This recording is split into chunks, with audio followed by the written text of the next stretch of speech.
नमस्कार दोस्तों, आप सभी का परम कैंपस में स्वागत है।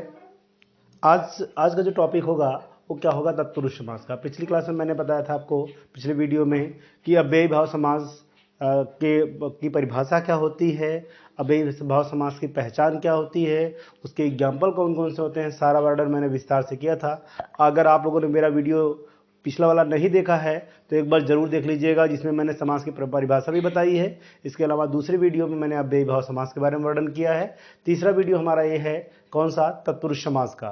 ठीक है, हेडिंग हमारी क्या है, तत्पुरुष समास।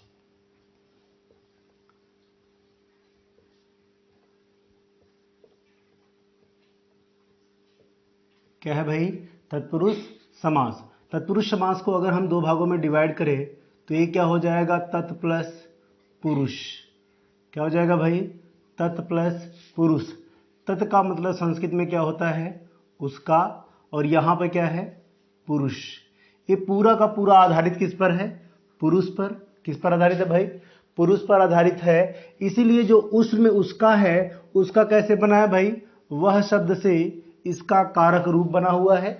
इसीलिए इसमें उस क्या हो जाएगा, पूर्व पद हो जाएगा, और पुरुष क्या हो जाएगा, उत्तर पद हो जाएगा। पुरुष क्या हो जाएगा भाई, उत्तर पद हो जाएगा। और इन दोनों पदों के मध्य में क्या आया है, कारक की विभक्ति। और कौन से कारक की विभक्ति है भाई, संबंध कारक की। कौन से कारक की विभक्ति है, संबंध कारक की विभक्ति है। ठीक है, किसकी विभक्ति है, संबंध कारक की विभक्ति है। अगर संबंध कारक की विभक्ति को हटा दें तो यही वस्तु, यही शब्द हमें फिर से प्राप्त हो जाएगा। तो इसका मतलब परिभाषा इसकी होती है, पहली परिभाषा क्या होती है कि इसमें प्रधानता पूरी किसकी होगी, आपके पुरुष की होगी। किसकी होगी भाई, पुरुष की होगी। तो पहली परिभाषा इसकी बनती है कि जिस समास का उत्तर पद प्रधान हो उसे तत्पुरुष समास कहते हैं। जिस समास का उत्तर पद प्रधान हो उसे क्या कहते हैं, तत्पुरुष समास कहते हैं। दूसरी परिभाषा आपकी क्या बनेगी कि जिस समास का उत्तर पद मुख्य एवं पूर्व पद गौड़ हो उसे भी क्या कहते हैं, तत्पुरुष समास कहते हैं। और तीसरी परिभाषा क्या बनती है, जिस समास के दोनों पदों के मध्य कारक की विभक्ति का लोप हो जाए उसे कौन सा समास कहते हैं, तत्पुरुष समास कहते हैं। क्या कहते हैं भाई, तत्पुरुष समास कहते हैं। ठीक है, तो अब एक बात ध्यान से सुन लीजिएगा, इसकी तीन परिभाषाएं मैंने यह एक साथ लिख रहा हूं, इससे क्या होगा, आपको याद हो जाएगा। मिटा देता हूं इन सबको। अब देखिए इनकी परिभाषा क्या होती है तीनों, वो देखते हैं। देखिए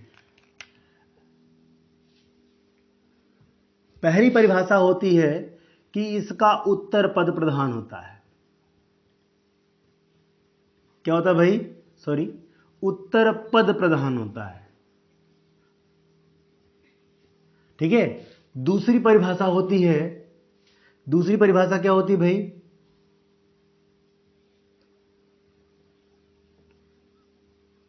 उत्तर पद मुख्य होता है तथा पूर्व पद गौड़ होता है। तीसरा, दोनों पदों के मध्य, दोनों पदों के मध्य कारक की विभक्ति का लोप हो जाता है। दूसरी परिभाषा क्या होती है, दोनों पदों के मध्य कारक की विभक्ति का क्या हो जाता है भाई, लोप हो जाता है। ठीक है, तो ये तीन परिभाषा इसकी मुख्य हैं। पहली परिभाषा क्या है कि जिस समास का उत्तर पद प्रधान हो उसे क्या कहते हैं जिस समास का उत्तर पद प्रधान हो उसे क्या कहते हैं, तत्पुरुष समास कहते हैं। दूसरी परिभाषा है जिस समास का उत्तर पद प्रधान मुख्य हो और पूर्व पद गौड़ हो उसे कौन समास कहते हैं, तत्पुरुष समास कहते हैं। तीसरी परिभाषा है दोनों पदों के मध्य कारक की विभक्ति का लोप हो जाता है, उसे भी क्या कहते हैं हम लोग, तत्पुरुष समास कहते हैं। ये तीन परिभाषा इसकी है और तीनों बहुत ही इंपॉर्टेंट है, कोई भी परिभाषा एग्जाम में पूछी जा सकती है। ठीक है, इसीलिए इन तीनों परिभाषाओं को एक बार जरूर पढ़ लीजिएगा। और ये परिभाषा क्या करती है, तत्पुरुष समास की पहचान भी बताती है। क्या करती है, तत्पुरुष समास की पहचान भी बताती है। तो आइए हम तत्पुरुष समास को पहचान को लेकर चलते हैं। मिटा देता हूं इन सबको। अब बात आती है तत्पुरुष समास के प्रकार कितने होते हैं। देखिए भैया, अगर हम संस्कृत को थोड़ा सा लेकर चलें कि संस्कृत से लेकर चलें तो संस्कृत में तत्पुरुष समास के मुख्यतः दो भेद माने जाते हैं। कितने माने जाते हैं? दो भेद माने जाते हैं। एक होता है आपका समानाधिकरण तत्पुरुष। इसे मैं इसलिए बता रहा हूं क्योंकि ये आपके वनडे एग्जाम में पूछा गया प्रश्न है, समानाधिकरण तत्पुरुष। दूसरे है व्यधिकरण तत्पुरुष। कौन सा तत्पुरुष भाई? व्यधिकरण तत्पुरुष। देखिए, तत्पुरुष समास के दो भेद होते हैं। नंबर एक है समानाधिकरण तत्पुरुष, दूसरा क्या है? व्यधिकरण तत्पुरुष। ठीक है, अब देखिए समानाधिकरण तत्पुरुष का दूसरा नाम क्या है भैया? समानाधिकरण तत्पुरुष कहते हैं कर्मधारय समास को। किसको कहते हैं? कर्मधारय समास को। और क्यों कहते हैं भाई? इसका एक सूत्र बनता है, संस्कृत में है वो, तत्पुरुषः समानाधिकरणः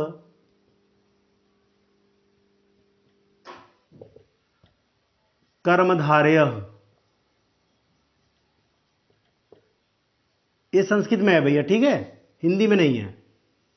यानी कि अर्थात तत्पुरुष समास का समानाधिकरण होने पर कर्मधारय समास की उत्पत्ति होती है। यानी कि अगर तत्पुरुष समास का समानाधिकरण का मतलब होता है कि उसकी दोनों पदों की विभक्तियां समान हो जाती हैं, तो उसे कौन समास कहते हैं? कर्मधारय समास कहते हैं।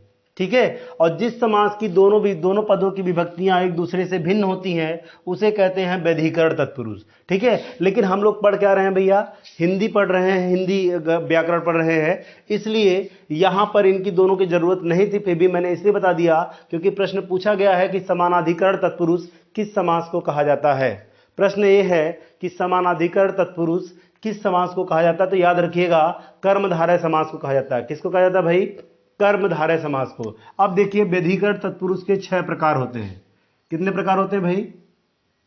6 प्रकार होते हैं। देखिए, पहला प्रकार आपका है कर्म तत्पुरुष। कौन सा है भाई? कर्म तत्पुरुष। मैंने परिभाषा पहले ही बता दी है, कर्म तत्पुरुष है। देखिए, कर्म तत्पुरुष क्या है? इसमें क्या होता है? किस विभक्ति का लोप होता है? को विभक्ति का। किसका लोप होता है भाई? को विभक्ति। यानी कि समास विग्रह करने पर को विभक्ति आती है, लेकिन अगर हम उनका जो है क्या करते हैं, संक्षिप्त रूप देते हैं तो को विभक्ति का लोप हो जाता है। जैसे एग्जाम्पल है यश प्राप्त, तो ये यश प्राप्त शब्द है, तो इसका समास विग्रह करने पर समास विग्रह क्या होगा? यश को प्राप्त। दूसरा है आपका स्वर्ग प्राप्त। दूसरा क्या है? स्वर्ग प्राप्त। ठीक, अब देखिए तीसरा क्या है आपका? मरणातुर।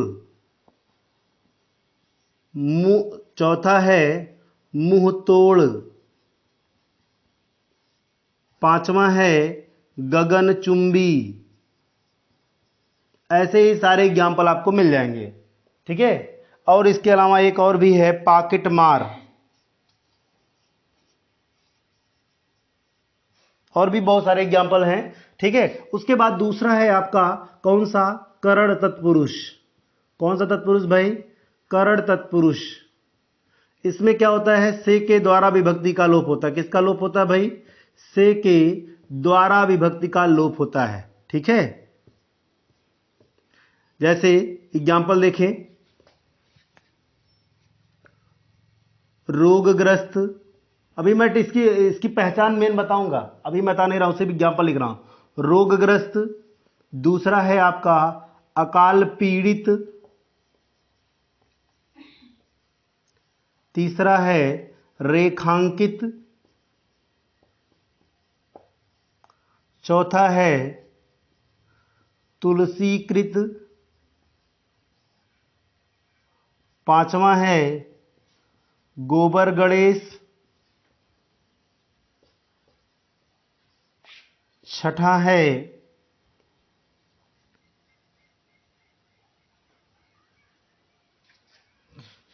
स्वयं सिद्ध।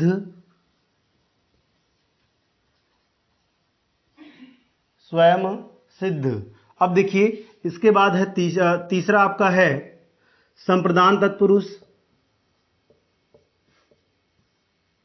तीसरा क्या है भाई? संप्रदान तत्पुरुष है। इसमें क्या होता है? के लिए का लोप हो जाता है। किसका लोप होता है भाई? के लिए का लोप होता है। जैसे एग्जाम्पल है रसोई घर, रसोई के लिए घर। ठीक है। दूसरा है गुरु दक्षिणा, देशभक्ति,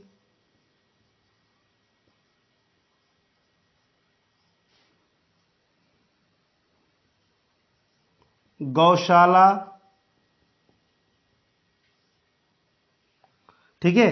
अब देखिए इसके बाद अगला एग्जाम्पल है संप्रदान हो गया। इसके बाद है आपका क्या? अपादान। अपादान में क्या होता है? से का बोध होता है, लेकिन किसमें? अलगाव तत्व, अलगाव का बोध होता है। किसका बोध होता है भाई? अलगाव का। जैसे एग्जाम्पल देखें पथभ्रष्ट। दूसरा है आपका रोग मुक्त। तीसरा है आपका बंधन मुक्त। चौथा एग्जाम्पल है कर्तव्य विमुख। ठीक। इसके अलावा पांचवा है देशद्रोही। क्या है भाई? देशद्रोही। इसमें भी क्या होगा आपका? अपादान तत्पुरुष समास होगा। ठीक है। अगला देखें, पांचवा है आपका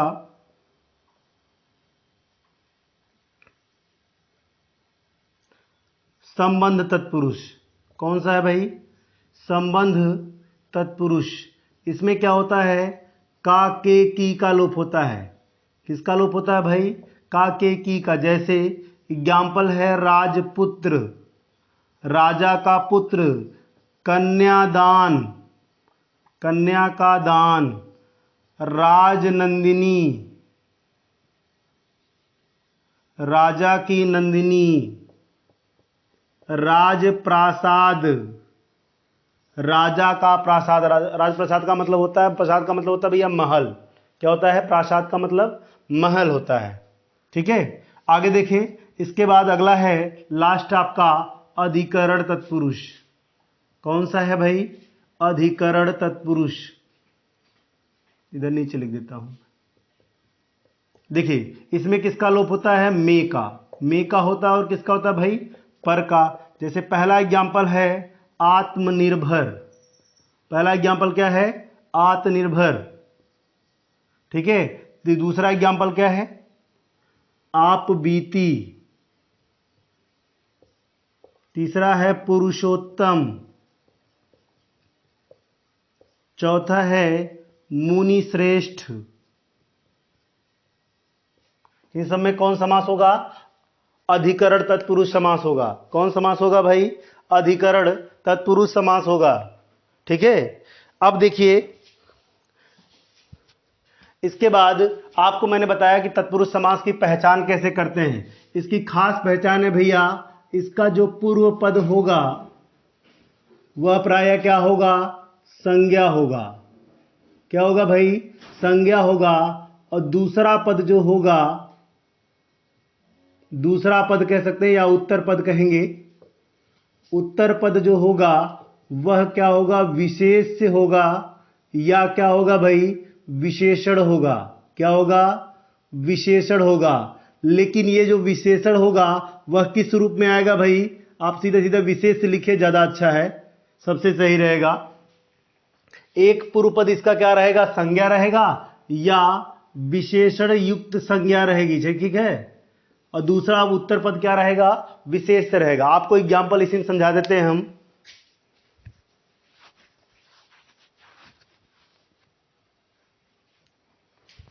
जैसे देखें एग्जाम्पल कोई भी ले लें हम। देखिए पथ भ्रष्ट है। पथ क्या है? संज्ञा शब्द है। और भ्रष्ट का मतलब होता है भटका हुआ। भ्रष्ट का मतलब क्या होता है? भटका हुआ। ठीक है। तो भ्रष्ट का मतलब क्या होता है? भटका हुआ। तो भटका हुआ कैसा शब्द है? विशेषण शब्द है। तो याद रखिएगा ये कैसा विशेष के रूप में आएगा?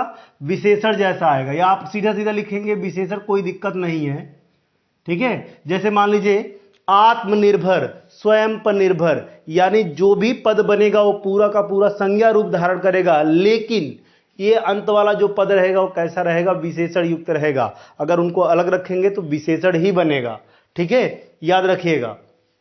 कुछ ही पद ऐसे हैं जो अपवाद के रूप में आएंगे, बाकी सब के सब आप एक ही जैसे मिलेंगे।